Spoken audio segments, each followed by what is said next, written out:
2 майда кечки саат 17 чамасында каттуу жааган жаандын кесепетинен 18:30 чамасында сел жүрүп турак үйлөрдү, соода түйүндөрүн, ички чарбалык жолдорду сел алып кеткен. Мындан сырткары электр энергиясы жана таза сууда селден улам үзгүлтүккө учураган.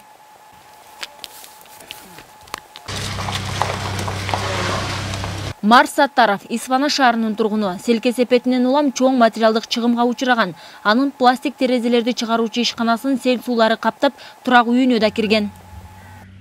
Сел бул апат экен да, аны билбейт экенбиз, ого даярдалган эмес экенбиз. Эми канчалык зыян болду, пока билбеймин го. Негизи ушу кичине ушу үйүбүз жакырка өмү болду. Анан могул жерде ишканам бар эле, пластик эштерди чыгарчу. Эми ушул кадам кичине зыян тартты, азыр пока кандай болгонун билбейм, тазаласак иштеп кетсе керек. Аны бир тазалап чыгарып көрөйүкчү. Азыр келебиз деди, МЧС келебиз деди. Башкалар келебиз деди, достору, туугандары келсе бир тазалап аяк бияктады. Исфана шаарындагы Арча Бешик балдар бакчасын 3-чү рет сел каптап отурат. Аталган мекеме буга чейин да бир топ материалдык зыян тартып, оңдоп түзөөгө муктаж болгон. Бул жолу келген сел кайрадан аталган бала бакчанын жер төлөсүнө, короосуна толуп калган. Азыр болжол менен айтканда, ошо кечеги келген селден улам бул жер төлөгө сел суулары кирип кеткен. Учурдагы ушул болжолдуу түрдө 2 метрге чейин суу толгондугу айтылууда. Мындан сырткары ушул балдар бакчасынын коро жайындагы ушул сел суулары каптаган. Учурда бул жерде ушул өзгөчө кырдаалдар министрлигинин кызматкерлери тазалоо иштерин жүргүзүүдө. Мекеменин кызматкерлери буга чейин да бир канча эре тиешелүү жерлерге билдирүүлөрдү жазып, коопсуздук чараларын көрүүсүн суранышкан. Балдар бакчасынын директору керектүү чаралар аз болуп жатканын айтат. Бактыга жараша 3 рет келген селде да балдар жок болгон. Биз эми буга чейин дагы 2011-жылы 12 майда аябай катуу сел болуп, анда дагы садиктин ичине чейин кирип, бир 6 айга чейин иштебей калган элек.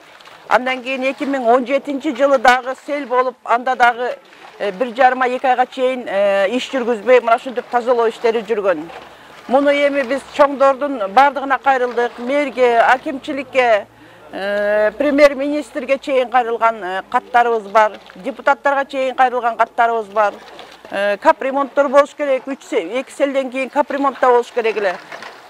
Буюрса эми чоңдордон үмүт кылып турабыз, мынандай кичине келечектин ээси болгон балдарыбызга кичине жардам берип, ушундай бир коопсуздук чараларды көрөт деген бир чоң үмүттөбүз. Анткени баягы дамба курулган, бирок тиешелүү мондай алдын алуу иштер жакшы жүргүзүлбөдү да.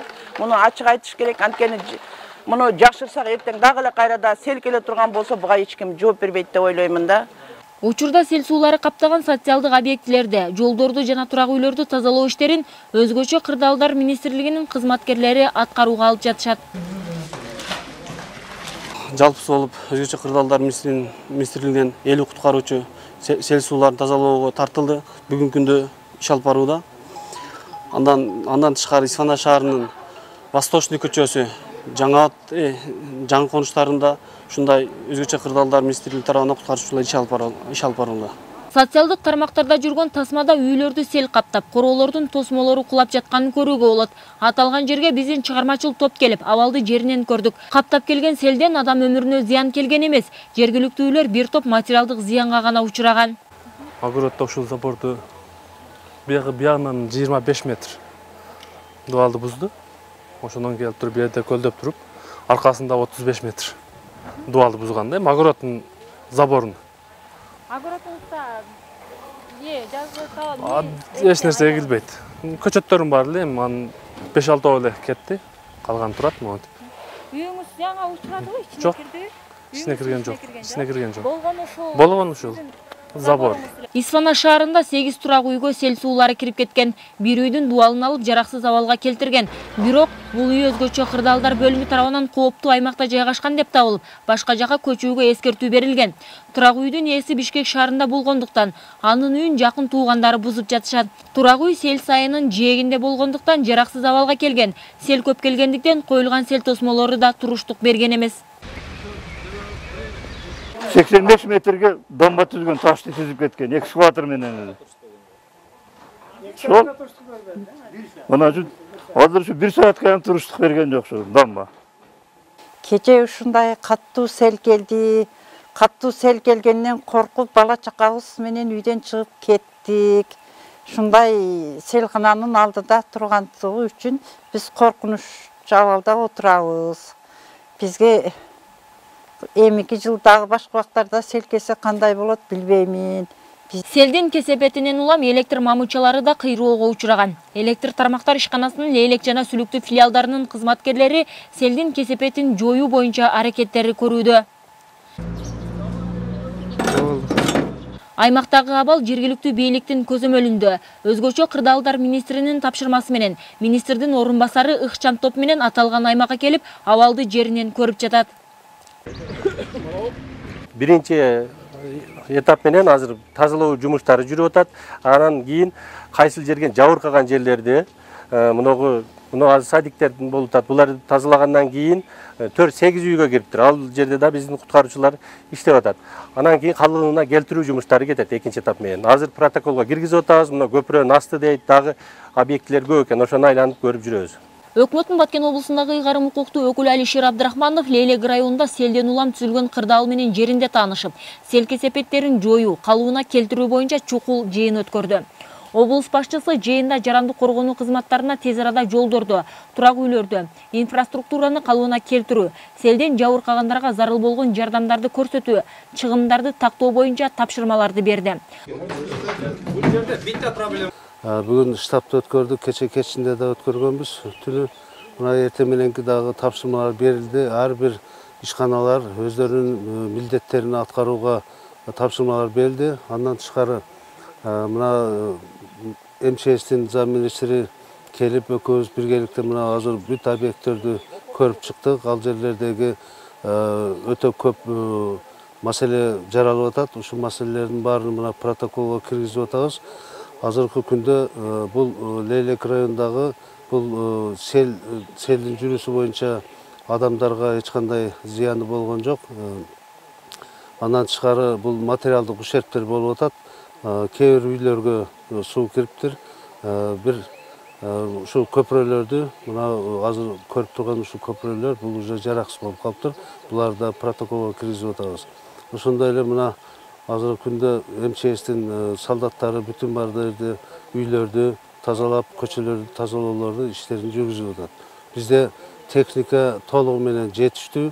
Азыркы күндө ушу күйүүчү майларын чечилип атат. Алар чечилгенден кийин биз азыр оңдоо түздөө иштерин азыркы күндө баштайбыз деп турабыз азыр. Гүлдана Темирбаева багбанчылыктын сырын өздөштүрүп, Исфанада жаңы көчөттөрдү өндүрө баштаган. Табият кырсыгы болгон селанын эмгегин текке кетирип, бир топ чыгымга алып келгенин айтат. Жабыр тарткан үй бүлөлөрдүн кабар алган бийлик өкүлдөрү комиссиянын чечимине ылайык жардам көрсөтүүлөрүн убадалады. Өстүргөн 5 миллиондук көчөттү жууп кетти. Биякта чоңоюп калган экен да. Момундай 2 жылдык көчөттөр бар эле, тамыры момундай. Ошо мен сонун сатуучу көчөттүн баары ошол жактан алып келди. Селден улам зыян тарткан жарандардын чыгымдары такталып жатат. Алардын арасында турак үйлөрүн, дагы башка мүлктөрүн камсыздандыруудан өткөргөн болсо, алардын чыгымын мамлекеттик камсыздандыруу фонду тарабынан төлөнүп берилет. Ал эми калган жарандардын тарткан зыяндары такталган соң шартка жараша жардам берилмекчи. Кимиси камсыздандырылган болсо, мамлекеттик камсыздандыруу компаниясы келет дагы келтирилген зыяндын көлөмүн өлчөп чыгып туруп, ошол келтирилген зыяндын көлөмүнө жараша мамлекеттик камсыздандыруу компаниясы төлөп берет. Ал эми бул камсыздандыруу компаниясына мына элибиз уже түшүнүп баштады. Мен ойлойм, ушундай апааттардан кийин, ушундай кырсыктардан кийин элибиз кичине өзү дагы ойлонуп туруп камсыздандыруу компаниясына маани берет деген ишеничте.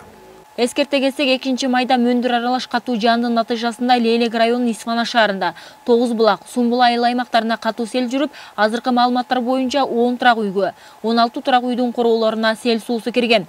Түзүлгөн кырдаалга байланыштуу Лейлек районунда өзгөчө кырдаал режими жарыяланды. Айзада Айталиева, Расул Каныбек уулу, Алтын беш жаңылыктары, Лейлек району.